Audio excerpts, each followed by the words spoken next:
पिछले 2-3-4 दिन से मन बहुत ही दुखी है।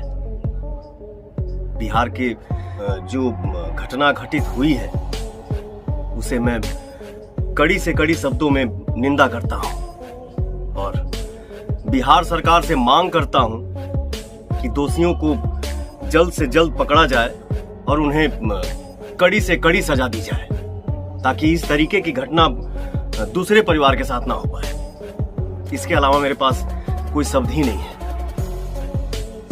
मैं पीड़ित परिवार के साथ हूं और आप लोगों से बहुत ही जल्द मिलने भी आ रहा हूं। आरती कुमारी का यह मांग है कि हमें पुलिस प्रशासन की जो है वो सुरक्षा दी जाए और उसके जो छोटू के जो परिवार वाले हैं वो भी लगातार कह रहे हैं कि पुलिस प्रशासन की सुरक्षा हमें दी जाए, लेकिन अब तक कोई सुरक्षा दी नहीं गई है। इस पे क्या कहेंगे सर? इस संबंध में वरीय पदाधिकारी को अवगत कराते हुए है ना सुरक्षा का पुख्ता इंतजाम किया जाएगा आरती कुमारी को। अच्छा, जब भी मैं जो बोल के गया हूं आपको याद होगा वो लाइन क्रॉस नहीं हुआ। आप भरोसा रखिए, 2 आदमी गिरफ्तार हुए हैं और उनके और लोग गिरफ्तार नहीं हुए। इनमें जो लोग इन्वॉल्व हैं उनको दुनिया की कोई ताकत बचा नहीं पाएगा।